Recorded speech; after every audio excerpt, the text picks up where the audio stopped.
Hello Hello there. there. Welcome back to Star Wars Galaxy, watching all the Star Wars we can get our hands on. I'm Eli. I'm Jacob. And today we are back with episode 134 of Star Wars in Galaxy, watching all the Star Wars we can get our hands on. And we are at the second to last episode of season 17 of Star Wars in Galaxy, covering Jacob indulging me by watching this 5-year-old show that this episode is going to get into discussions of abolition of monarchy and gentrification. Birthday in Young Jedi Adventures. I'm starting to really enjoy this show too. I have to say, I know I started out, I was a skeptic.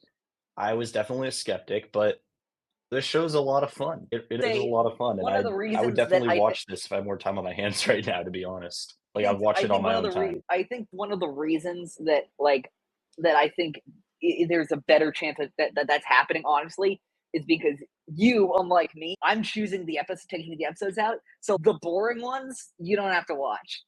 That's true. I'm Like, getting like the greatest hits montage. like for example, I'm getting the greatest hits album. those friends that we saw in Raxlo Strikes Back, who were helping Kai and Liz and Nubs, they appeared in another episode, but that episode was so forgettable that I literally thought when I watched it that it was the first episode, and I had to Google, oh no, wait, they were in another episode that I do not remember at all. There are tons of episodes where they're just like helping creatures or stopping plants or like invasive plants or something like that. Like, you're getting the highlights, absolutely. But yeah, today we watched the second half of the 19th episode of Young Jedi Adventures, Raxlo Strikes Back. Yes, him again. First half of the 20th episode, called Aftershock, and both halves of the 22nd episode, called The Tale of Short Spire and The Team Up. Great episodes. Great 4, honest. I was legitimately like, don't think I can pick a least favorite of this one because they were all so fantastic. But yeah, let's get into the summaries. In Raxlo Strikes Back, the Jedi go to a planet, the planet Andraven. They go to the planet Andraven, where they are helping their friends Gumar and Jam to hatch baby animals called Welgrins who must hatch in the cold. And then they notice the snow disappearing, and they try to figure out exactly why the snow is disappearing. And they quickly find out that it is indeed Raxlo yet again, who is melting the ice to collect valuable gems hidden underground on Andraven. Raxlo, unfortunately, this time is prepared, and so he has his drones attack and arrest these younglings, which we'll get to, but I'm pretty sure violates the Geneva Conventions. This is what I was talking about. Anyway, but the Jedi managed to collapse a bunch of snow on the drones and managed to get Raxlo to stop destroying the habitat that the Welgrins need to the Welgrin eggs need to hatch in, and eventually they show Raxlo another spot to harvest these gems that he's trying to sell, which is definitely an approach, and I'm not saying I would pick it. I definitely wouldn't. And I would tell you what approach I would take. I just don't want to get this. But I wanted this show to. I don't want Apple Podcasts to remove this show. Like, I would tell you, I just don't want Apple Podcasts to remove it. Yeah, I think I know where you're going with this, knowing you. In Aftershock, which actually I'm going to warn you about this, Jacob. Aftershock is an important episode, but you won't understand completely why until next week.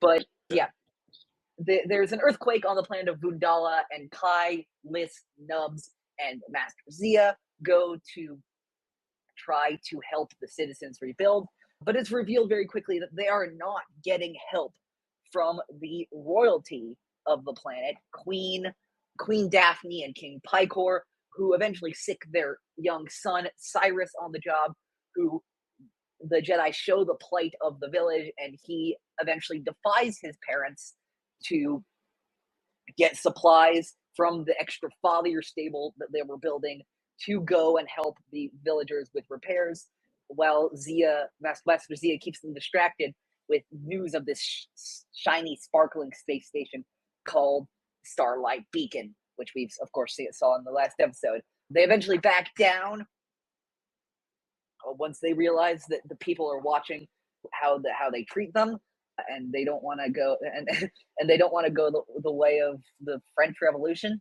And that was where that was going. Give it enough time, anyway. But yeah, they managed to get. But the Jedi, along with Prince Cyrus, managed to get the supplies to the village. All right.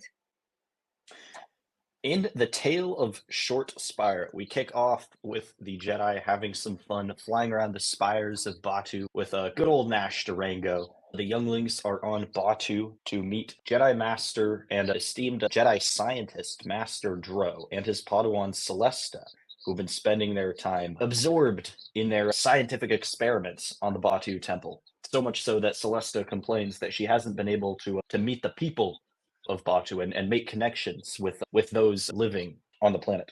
So Master Drow sends the Younglings and Padawan Celesta into town to pick up some supplies. And we run into this entrepreneur, let's call him, named Ozon Nimby. Ozon Nimby. And Ozon Nimby is showing everyone this fancy hologram, promising a shiny new version of Batuu, the bigger, better Batuu, he calls it. There's going to be no more dirty streets, no more smelly animals, no more stalls cluttering the roads. You could say he wants to make Batuu great again. You could say that. I don't know if that's the most direct comparison, but it isn't. I actually have a better one that I'll reveal later on.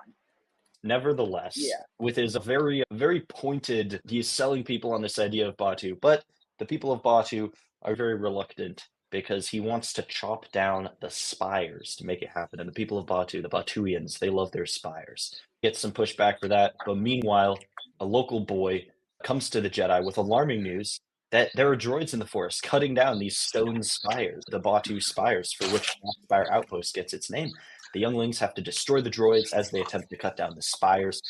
And ultimately, Celesta has to break through her shyness and her worry of not being connected with the people to communicate with them in order to get people to believe the truth about Ozon Nimby.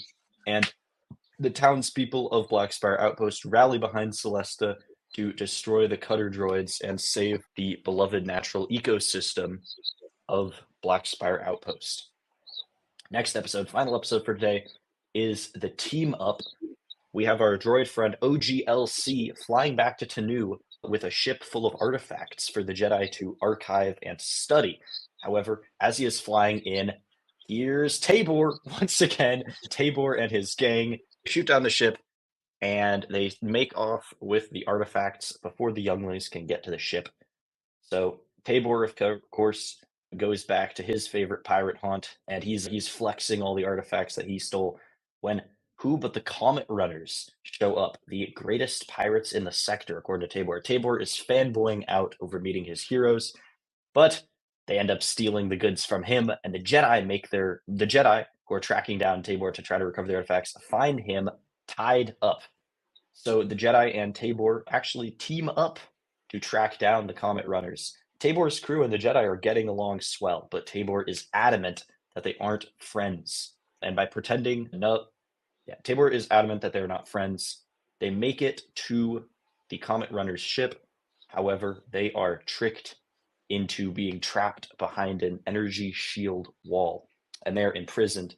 However, they put their heads together, and by pretending that Nubs has to go to the bathroom, they trick the Comet Runner's droid into letting them out, and they work together to defeat the Comet Runners and recover the artifacts, which Tabor hands over to the Jedi without a fight.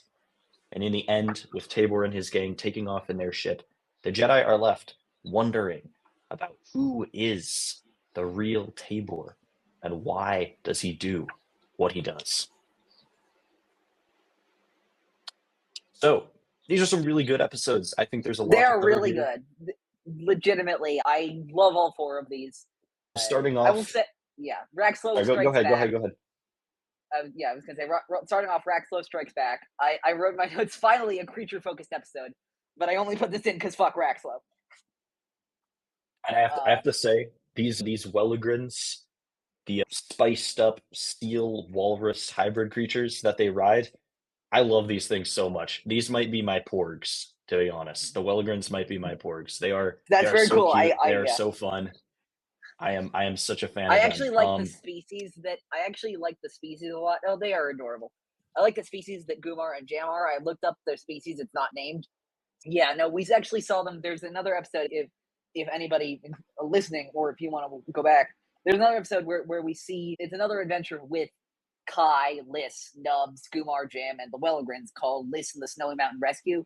I didn't include it because I didn't think it was important. Whatever. Yeah. But yeah, So but yeah, that's basically that's this episode, but without Raxlo, basically. Yeah. So this is the third episode that we've covered, which is a Raxlo wants to destroy the environment to make money. Third and final. Episode. Third and final. Yeah, third and final. So Raxlo is melting the snow with a laser, making with the same putting the harvester Welligran. Yeah, with the same harvester from the previous episodes. This harvester can do a lot of bad things, can't it? Yeah, you'd be surprised. Yeah. Yeah. Absolutely. And I think I'm beginning to think this show is developing more self-awareness down the stretch of this season with Liss's eye roll and her oh no, it's Raxlo when they pop over the when they pop over the cliff and they see Raxlo at the helm of his. And Raxlo, look, he has some problems, but he is. I've never not been entertained by an episode that Raxlo is. He's just kicking it out here in a fur coat with his dogs out. Bro, he's hilarious. He's funny. I have some major beef with Raxlo this episode. I'm like more than I usually do. I know you do. More than I usually do. Here's one thing. First of all, hello, Kai, Liss, and the furry one. Oh yeah, don't I know he disrespects Nubs Nation. That is worse than That's any unforgivable. war crimes. That's unforgivable. That's worse than any war crime he commits in this episode. You do not forget Nubs' name. You do not disrespect our blue deity like that. Yeah, absolutely not. Unacceptable. Shame on Raxlo. Worse than cutting down the trees. Worse than mining the crystals. Worse than all of it is not caring about Nubs.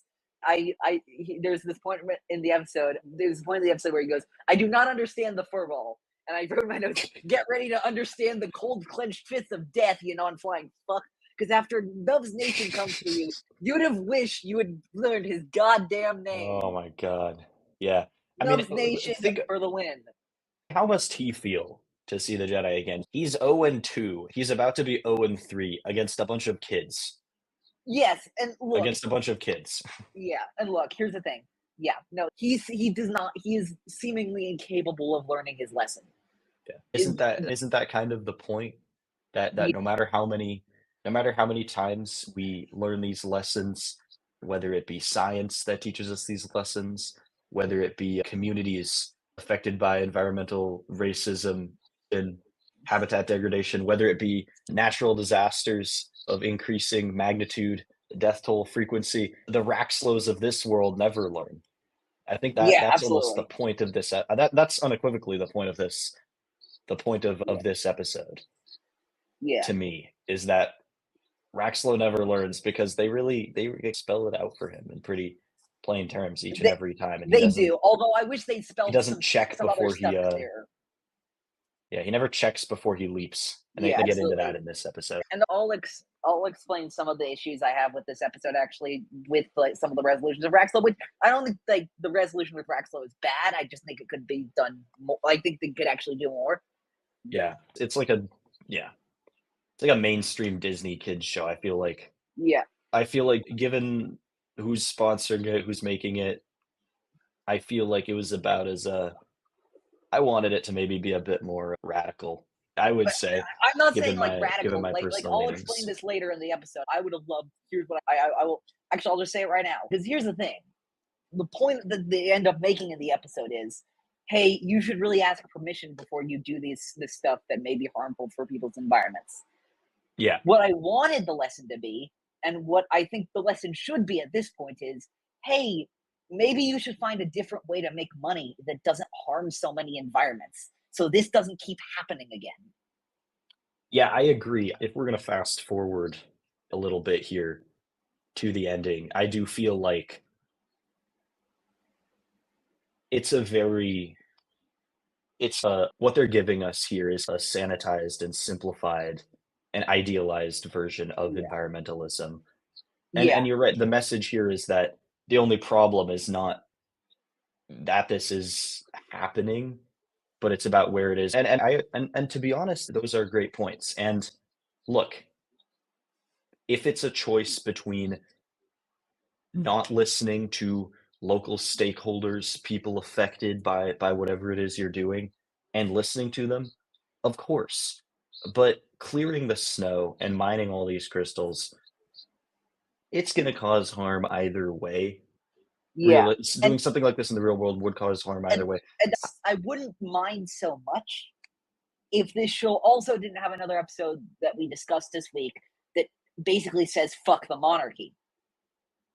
Like, it's willing to go far in other places. So it's weird that it doesn't here. I think for us, look, what words can I say that won't get flagged? I don't really know how the whole podcasting sphere works with this stuff.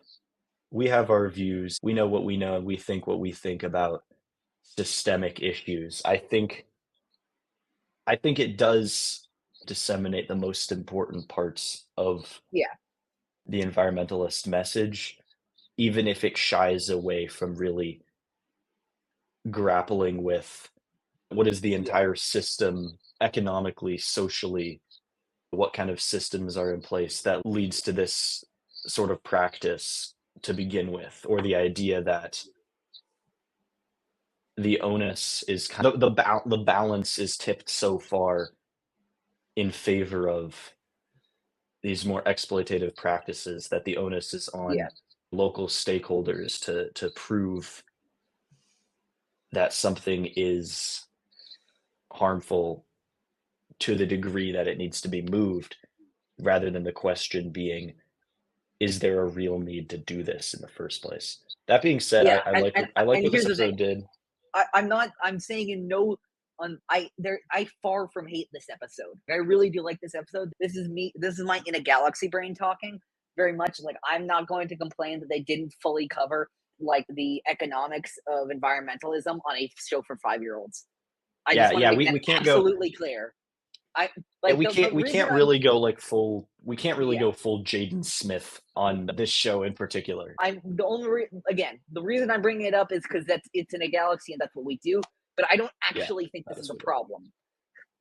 Yeah, I think this episode, I thoroughly enjoyed this episode as well, to be fair. I thought this is one of the best episodes, to be honest. I think this might actually be my least favorite of these four, but the key word there is least favorite. I really do like this episode. I think I just like the other three more. But yeah, what was I gonna say? Yeah. No, there's also, by the way, I don't know if you realize this, but there's also like this is not a direct quote. It was in the last Raxlo episode, but he says, "Nothing like the smell of melting snow in the morning." Yeah. That's another Apocalypse Now reference. I realized what this guy is. I just realized what this guy is.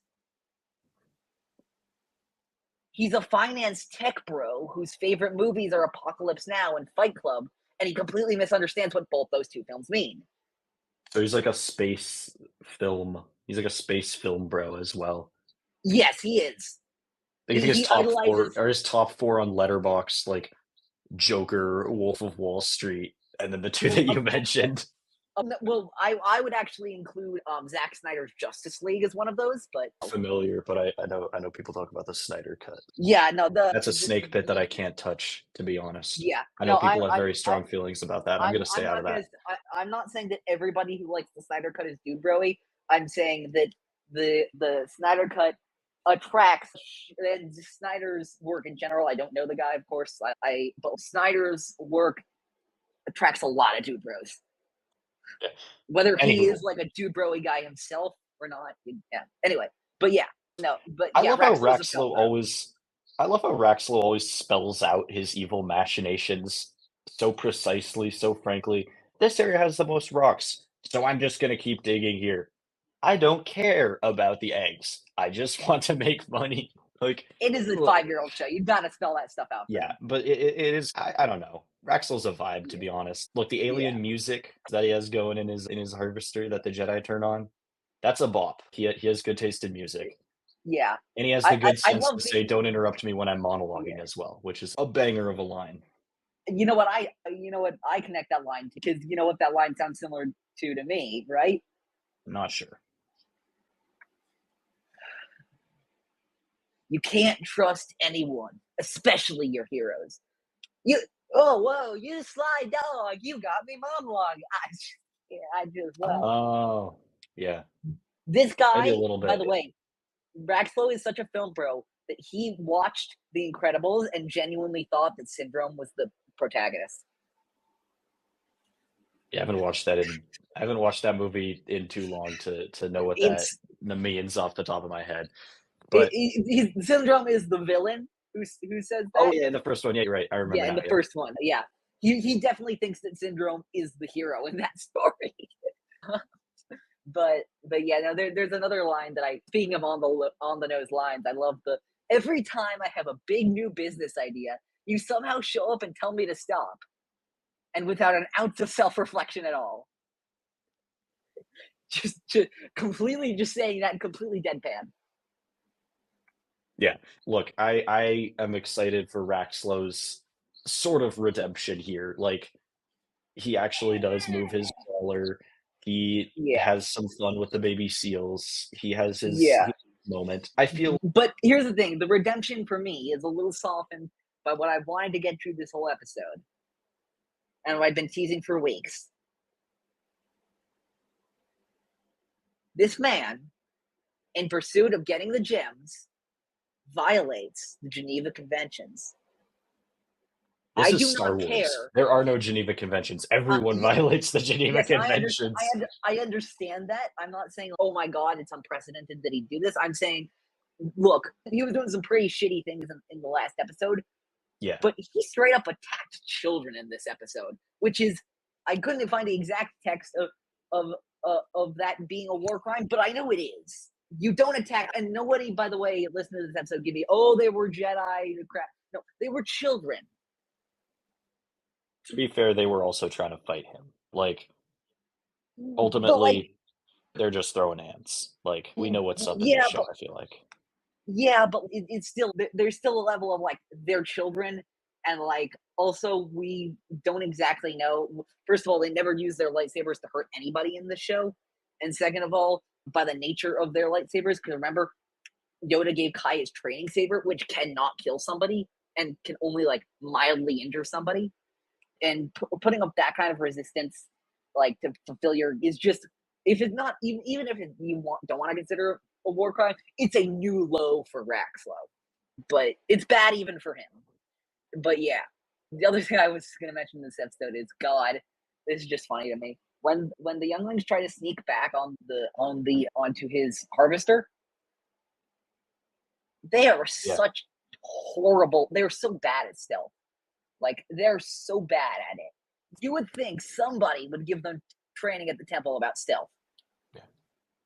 Okay, also, can we just appreciate before they even get on, they're all, oh, it's gonna be hard to get into the harvester, and then Nope. Nubs is, guys, the door's open. Like, come on, this show's becoming more self aware as the season It goes on, is. 100%, It one is. hundred percent. But Yeah, they get on the ship absolutely. and Yeah. they do their best Flight of the Falcon impression, the one of the rides at the Galaxy's Edge at Oh Disneyland, yeah. Disney World, of Yeah. getting in the cockpit and mashing every button at once to totally fuck up the crawler. Because if you've ever done Flight of the Falcon, it does feel like just a mash all the buttons, Well, crash except all for if you're one of buttons. the pilots. Yeah, I was sitting in the back seat, so I was just sitting there pressing the same two buttons over and over Yeah. No, again. I've been there too, and But I yeah, agree with you. I've never been the Um, pilot. I hope I can go back one day and be the pilot. That would seriously, be we should have you be the pilot. Pilot, you actually do feel like you're doing something. Although I do dislike that there are two pilots because that yeah. means that the controls are split in half. So one pilot only controls the left and right, and one only controls the up and down, which feels more limiting. Yeah, I'm at the age I feel like if I was 10 years younger, I could be like, I want to be the pilot, but now I'm at the mercy of who you get grouped with. You lose your wide-eyed little kid at Disneyland Yeah. privilege. You No, become a absolutely. Disney adult at Disneyland, which Yeah. is a whole different category. Which is a whole different Yeah. category. But anyways, But yeah. anything else about this episode? The ending, like I feel from an environmental perspective, it did feel a bit unsatisfying because And the implication, the message was there's nothing inherently wrong with this system and this way of conducting business.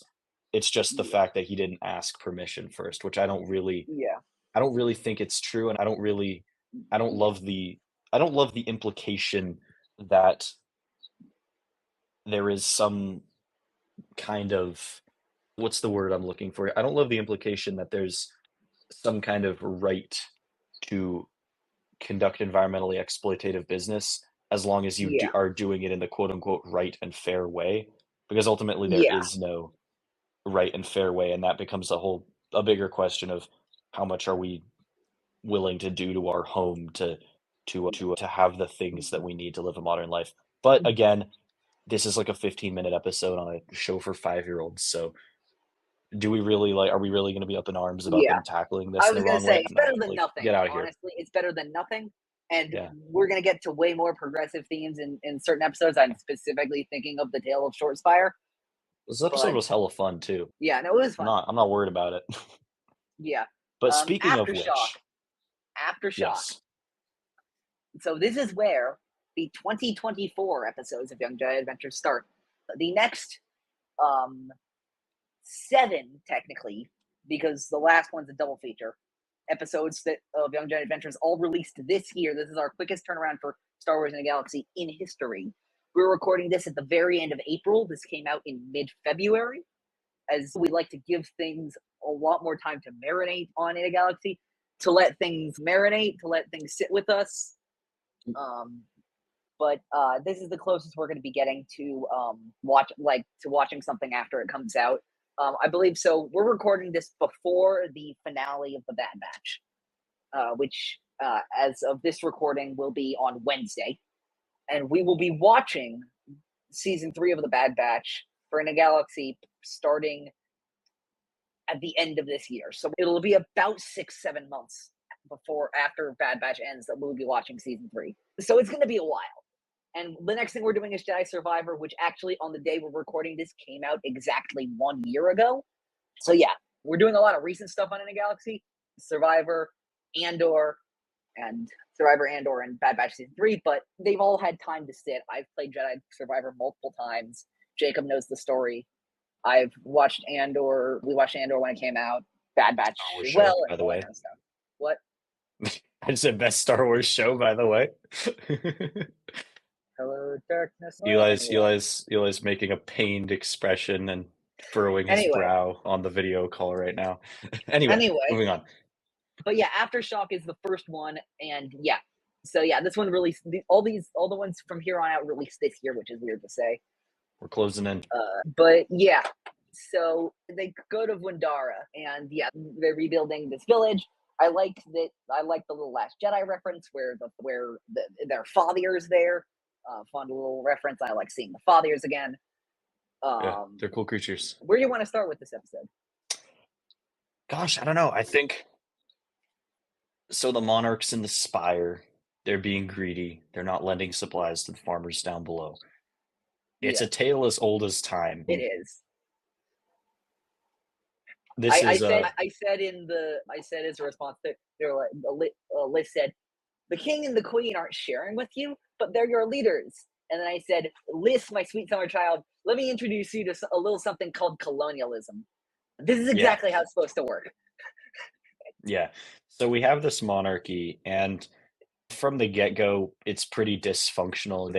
We meet Cyrus, we make our way, the Jedi make their way into the palace, and the king and queen they're quite literally reclining on their sides, eating space grapes, dangling in their mouths. It's the stereotype we have about ancient Egypt, where the monarchs would lie on the couch. Yeah, they're out here looking like Roman emperors. They're hamming it up. They're having it up for sure. But Prince Cyrus is really the crux of this episode, because Yeah. At the beginning, he's very haughty. He doesn't really give the Jedi the time of day, and yet he's being squeezed as well from above because his parents are very dismissive of him as well. So ultimately, we do get to he does accompany the Jedi down to the village, and that I does forgot change about his this, mind. by the way. I forgot about this, by the way. King Picor is voiced by Noshir Dalal, voice actor from this show as well as other stuff. He voiced Mike Ozala earlier in this. He voiced, of Oh, course, interesting. Edmund Rampart in The Bad Batch. And of course, in this thing we're just about to go to, he voiced of Fuck Boda Kuna fame, Boda Kuna. Cool thing also is that his wife, Sharon Muthu, voiced the Queen Daphne. So that's cool. So yeah, frequent voice actors in Star Wars. But yeah, Cyrus is the crux of this episode and getting him to change his mind. And honestly, like there are certain, I would never compare Bail and Breha to Daphne and Picor. But They're like an I do see evil. some, but I do see them like, but I do see similarities between Cyrus's arc in this episode and Leia's mini arc, Obi-Wan Kenobi. How so? Where, or and even also with what's her name? Shoot, what's her name? Inara. Inaya in Princess of the Jedi. Yeah. Sometimes having everything done for you is actually a limit rather than a convenience. And there's that idea that nobody's really looking at Cyrus because of who he is. It's because of who his parents are. He needs to build an identity for himself, basically. Yeah, we see him. He has the mindset. He has the absent monarch mindset where he's just, oh, I don't. He's what? Sorry, I just completely lost my train of thought. But I think he says something along the line of, "Why am I down here trying to help out people I barely know? I've never met them. I've never met these villagers." But then we see him actually have his mind changed by that firsthand experience of seeing the destitution that the earthquake has wrought upon the village, and he ends up wanting to go help them out so badly that he goes rogue a little bit, ends up fighting against the royal security droids to secure the supplies, which I think just shows that he's not a malicious guy. He's a young guy, he's a kid too. He's been put in a position where he just absorbs a certain mindset because he lives that sheltered life. So I think it's nice to see him as a character be able to step out of that.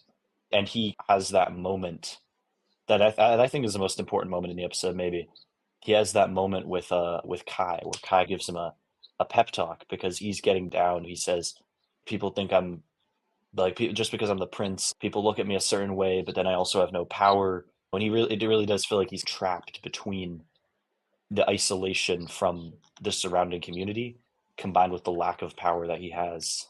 Yeah. In the royal structure, on a personal level with his parents. And then we kind of see that start to change. Yeah. And very much the whole, like, when that little girl says, "You're the best, Prince Cyrus." Like, that's probably one of the first times he's heard that in his life. Yeah, that's the first time that he's, at least for us, that's the first time that we see him.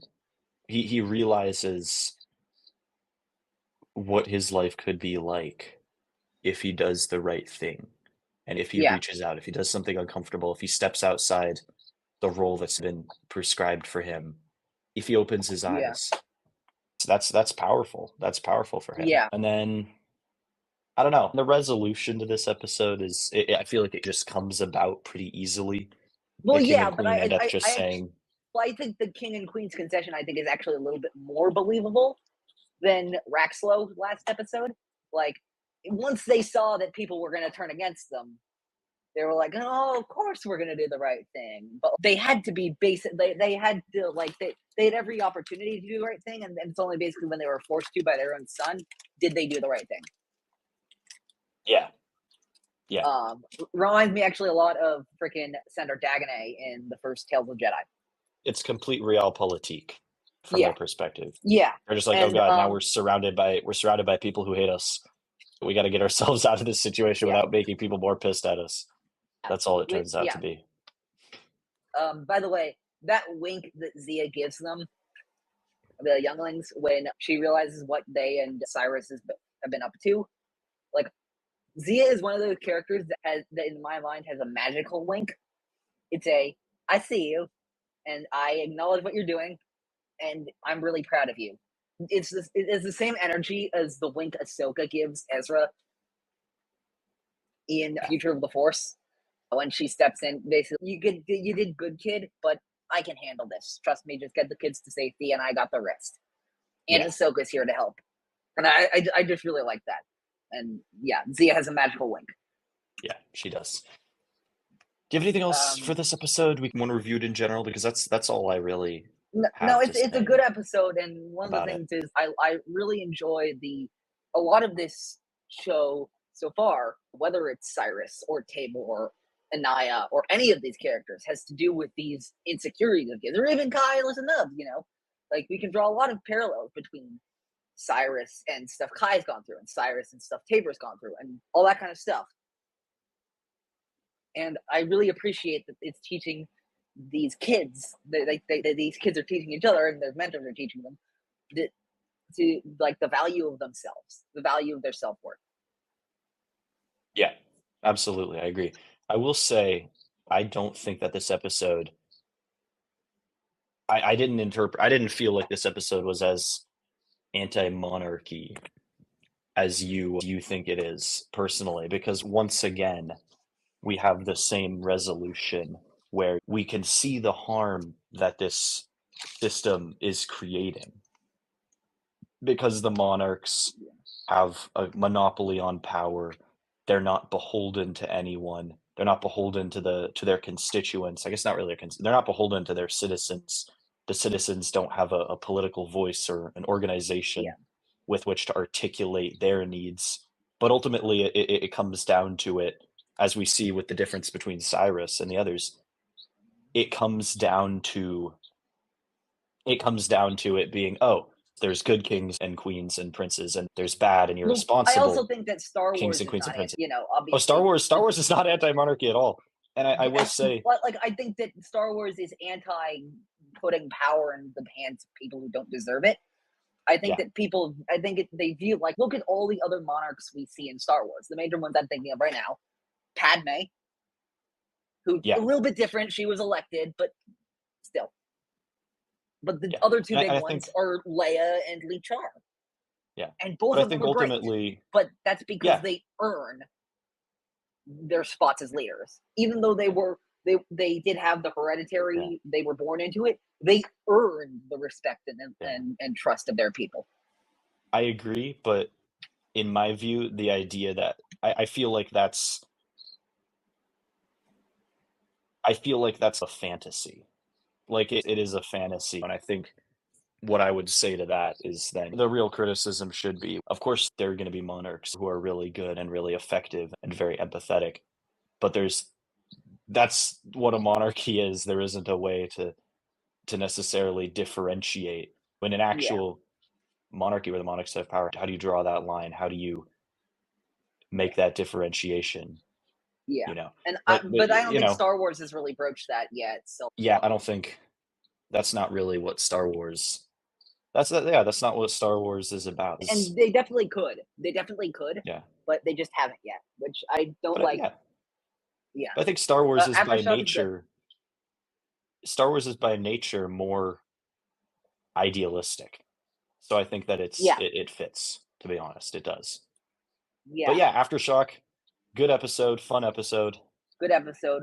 Will be important solid later. Not my favorite, but it was solid. And I like seeing Cyrus get redeemed. Trust me on this one, okay? Once you watch the episodes next week, you will want to go back and watch this episode. Specifically. All right. Tale of Short Spire. Or as I call it, Tale of Marketing Spire. But, like, seriously, actually, I think this is the first time, actually, we've seen Batu on In a Galaxy. We've, of course, we've been together to Galaxy's Edge. It's wonderful. It's wonderful. And I don't ever want to, I never want to say, like, anything, because the two big ones with Star Wars are Batu and then the Halcyon, which was the hotel that closed down because nobody could fucking afford to go or wanted to go or wanted to shell out like $2,000 for like 2-night vacation or some crazy shit like that. I can't believe it was real. It was so hyped up, and then it just It came and it went. was, and then nobody did it. That's Anyway, I wish yeah. including the Halcyon or Batu, actually, for me, does not necessitate whether a story is going to be like, it's just, they're all just there. I think this story, and then we'll go to Batu again next week for the first episode. I think they have good stories there. I think there are good stories told with the Halcyon. I haven't read it, but I understand that the Princess and the Scoundrel, which makes good use of the Halcyon, is fantastic as a Han and Leia story. And it's mostly just as it could have been any vehicle, and they were like, hey, can we make it the Halcyon? Yeah, I think That they when honeymoon on. yeah, I think I think just inherently when you're doing something that's such a commercial kind of tie in this way, it's hard to avoid that being awkward in its infancy because it just is. But ultimately, Yeah. I think that Batu as a location in these stories, I think that it's matured into a very fun and interesting place Yeah. for the stories to visit, and that's Yeah. no exception here. I Yeah. feel like we have to. Sorry, go ahead. First, I want to mention Drow and Celesta. So we'll see Drow again. I'm pretty sure we'll see Celesta again, but I don't think so. I actually don't think so, but maybe. Drow will appear in Caves of Batu, but I like them. They're a good pair, and they're original to this show, and I hope we see them in more High Republic stuff. That's all I'll say. Carver Drow is his name. Carver Drow and Celesta Kami. Yeah, we haven't seen them in anything else other than 3 episodes of Young Jedi Adventures, all 3 of which we will be watching. But I hope we see them again. They seem like cool people. Absolutely, yeah. But the meat of this episode is when we get into town and we see Ozon NIMBY. NIMBY, of Which, course, I assume they're talking about NIMBYism here. I yes, feel like shout out to they can't not Ellie be. from the Daughters of Ferrix podcast who tweeted this. And before this, I just did not catch the blatant naming before. And she was the one who was like, yeah, the fact that a show for 5-year-olds makes this blatant of a reference to NIMBYism, and I just sat there. I remember I read her tweet, and I just sat there. And I'm like, how did I not see that? Anyway, but yeah, no, Ozon NIMBY, like, what an incredibly unsubtle Star Wars name. What an incredibly unsubtle Star Wars name. We're both, as we discussed on the show, we're both originally from California, and the NIMBY movement is extremely strong here, especially because our state right now has a massive housing crisis. Yeah. Um, Prop and 13. Yay! yeah, Yeah. but It's and ugly. It's ugly for and sure. so we've both seen this, and seeing this episode legitimately again, one of the and like the if you actually like to do like a like an episode about gentrification was not on my bingo card for the season. But I feel like it wasn't. I feel like this episode wasn't actually about NIMBYism beyond the naming opportunity because you have No, Ozon it who wasn't. wants to build his shit, and then you have everyone else rightfully rejecting that. I think it's Yeah, not as if to yeah, it's I think they he's just not wanted to building a throw like a housing little fun development. Yeah. Easter egg and see who'd notice. I Yeah. think this I episode's think really so. Yeah. about gentrification because this guy wants to come in and like he doesn't understand. This outsider comes in wants to doesn't understand the culture of the town and doesn't understand their values and wants to do all these things to supposedly make it better. That's why, by the way, in the beginning I compared him to Donald Trump because there is, and I'm not saying he's the best comparison because he isn't. There's somebody else who I'll compare him to later that I think is a much better comparison. Was But this he person comes in. a recent Los Angeles mayoral candidate, perhaps? No, actually, it's not. Okay. Okay. So it's not who I thought it was. Okay. But yeah, I It's think not him actually. he is best understood in this episode, perhaps, as Yeah, being a real estate developer. Because I yeah, mean, I guess that's what he is. It's not even it's nothing to yeah, even and and understand and, him. but very much like the system's broke, but I alone can fix it. That's the whole stuff that reminded me of Trump a little bit. But we'll get to who I actually think it is. But yeah, no, but like just general like I think the only reference to the only thing for NIMBY, the reason why they did that is I think just because of a lot of the this episode is a lot about like that, like outsider entitlement that they know best for certain cultures that they don't. That is often associated. That is almost always associated with white privilege, and I think they were playing a little bit of word association with that, but yeah, no, but I wrote this and I truly believe this. One of the things I love most about this episode is how abundantly clear that it makes it that Ozan Nimby is basically just Raxlo on steroids.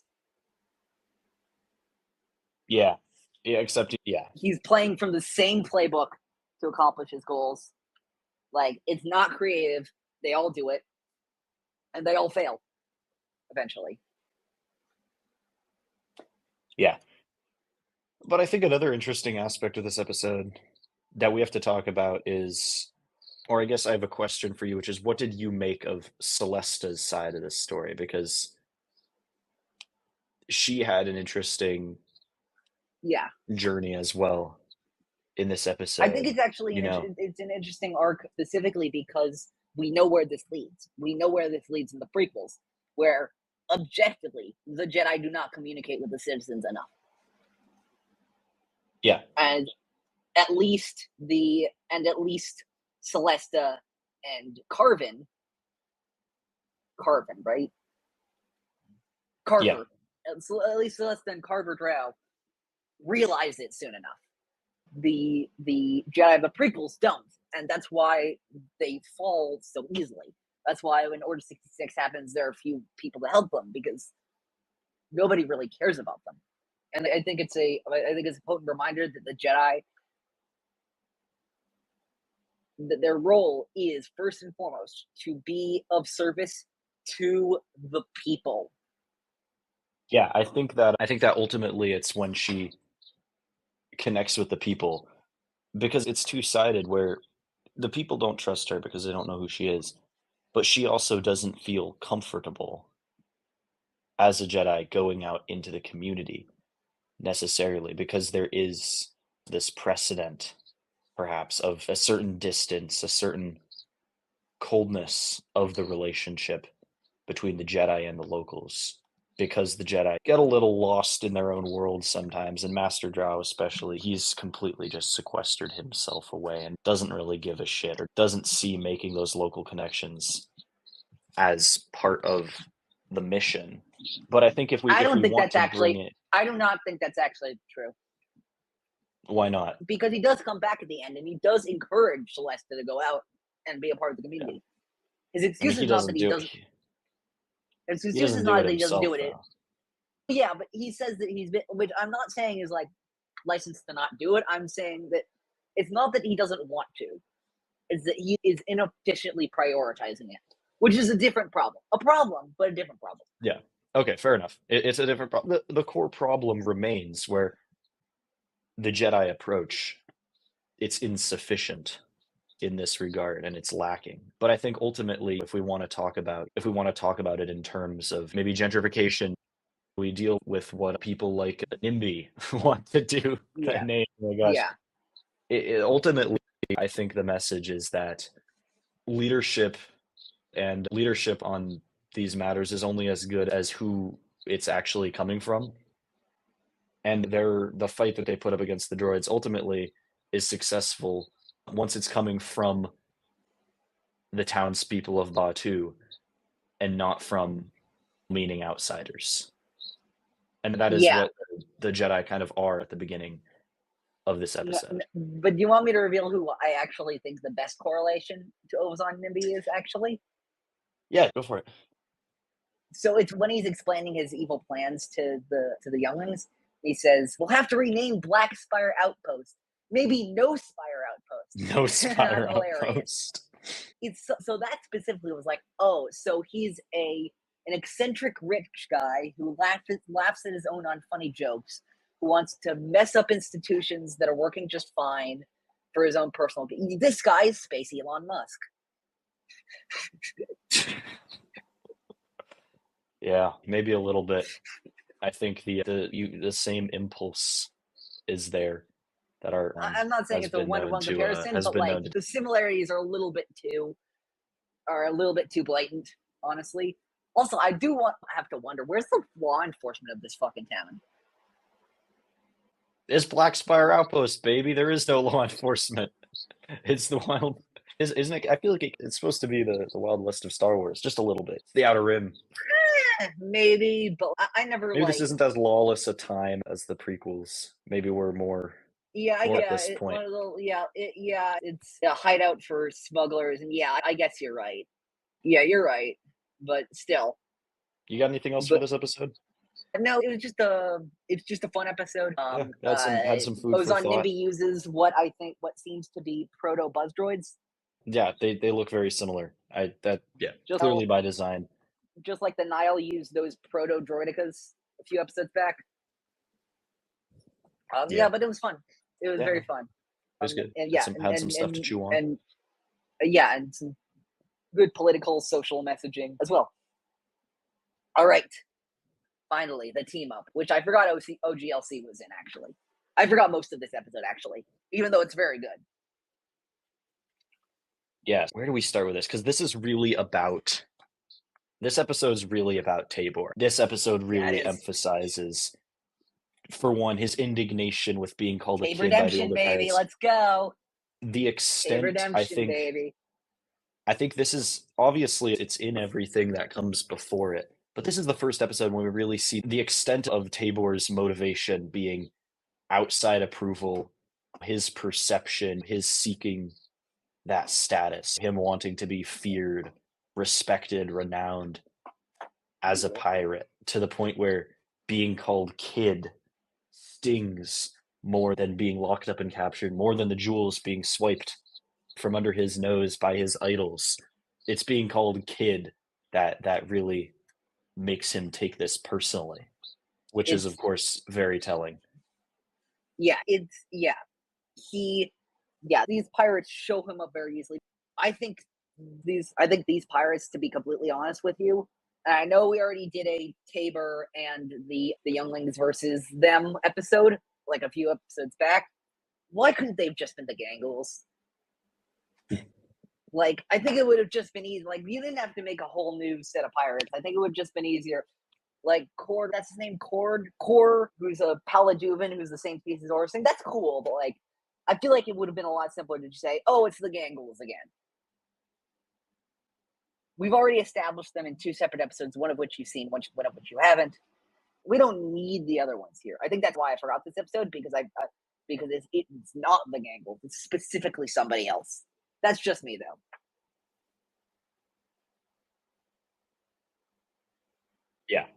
Yeah.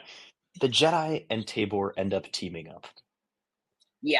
Which they do. I feel like we saw this. It's in the name of the episode, but I feel like we saw this coming. Their interactions were absolutely leading up to this. They did the Gangles. They did this against the Gangles, and Kai and Tabor did this in the Off the Rails episode. Like, this is not out of nowhere. It's more formalized this time. Yes, it is, but it hasn't not out of nowhere. Absolutely not out of nowhere. Yeah, you're right. That moment where Tabor and Kai are fighting two of the pirates, and then he goes switch,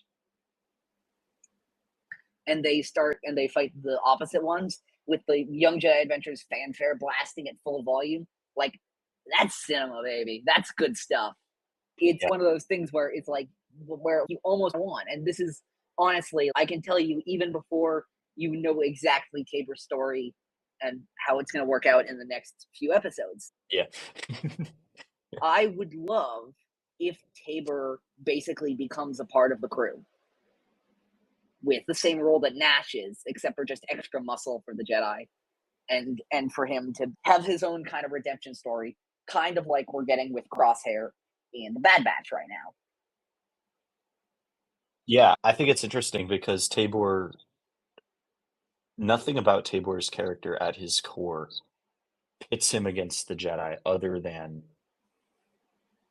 his determination to be against them and be a pirate. He's not really... It becomes clear in this episode that he's not really like the other pirates, obviously. Yeah, and I think absolutely. We keep getting these hints. And there's that line. I love this line. Fantastic. Like, this line is fantastic. Face it, you're not cut out to be a great pirate, kid. And I think that Core, when he says that, is partially right and partially wrong. Because part of this episode is Tabor realizing that anybody can be great if they put their mind to it. But I also think that Core is right, which is that he's not a cutout for the life of the pirate. He has too much heart in him. It's Han all over again. It is like Kira tells him in Solo, you are the good guy. You think you're the outlaw, but you're the good guy. Yeah. That's Tabor. He has too much heart yeah. to actually be a convincing pirate, which really just speaks to his moral character. Yeah, I think we see that yeah, you're absolutely right. He's not a hardened criminal. He's not this hardened outlaw like he wants to be. And there's a lot of posturing going on for him. There's a lot of posturing going absolutely. on. And I think ultimately that comes back to who hurt him. What I feel like this episode is really asking, because it's like we're watching. It reminds me a little bit of those moments, those stories when it's Anakin trapped inside Vader. There's this other Tabor trapped inside, who Tabor has convinced himself that he needs to be in order to be accepted, in order to be successful. Jacob? What, Eli? You have literally just described a scene in the finale. We'll get there then. Yeah. If I called it, I called it. You called a scene in the finale. You'll know it when you see it. You just nailed it. But once you'll know, and it'll get so much better. Yeah. And I think what makes this all clear is in this episode, I think we get an amazing characterization of Tabor where there's nothing explicit. It's pretty subtle. It's pretty subtle for this show. But we start seeing that Tabor's kind of, he's really in pain. But he is trying to lean into that, to break through his internal struggle, which very much comes through in this episode.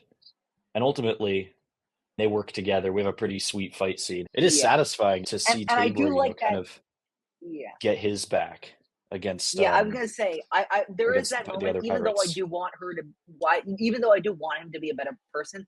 That moment where he goes, Tabor Valdorn, don't forget it. That is a great moment for him, because even if it's not what he's bound to do, that is one of the first moments where he truly believes, no, I'm the shit. Genuinely, not trying to fake it till he makes it. Genuinely believes, no, I'm good at what I do, and I have value. And this is his moment of seeing, okay, this is what it feels like. This is what I want, which is fun to see, because I think Tabor is at this point, he's a very sympathetic character. We see episode after episode, as we see the Jedi, as he gets closer and closer to the Jedi, and as his crew becomes more and more friendly with the Jedi, it becomes more and more apparent that he is keeping himself in this spot and in this state of being. And we're going to find out. We're going to find out why. We are going to find out. I hope so. I assume so. I wish so. You don't know how my tongue should be bleeding right now because of how hard I am biting. You're biting. Okay. Yeah, I appreciate the lack of spoilers. Within the first 2 minutes of the final episode, you will understand everything I've been trying not to refer to in this. Like, when you watch it, you will understand everything. And I remember when I watched it the first time, it was a revelation.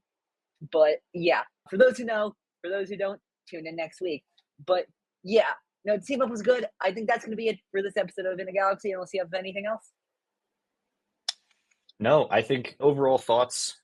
I would like to give some overall thoughts. I think, as I said before, this season, or these episodes are really they're hitting a new level. We've got two bookended. This episode was bookended by two absolute bangers in Raxlo Strikes Back and the Team Up.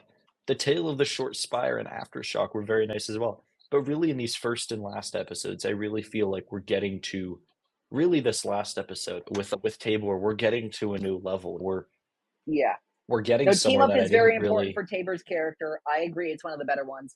I think in context, once you see next week, I think you'll actually like Aftershock a bit more than Raxlo Strikes Back.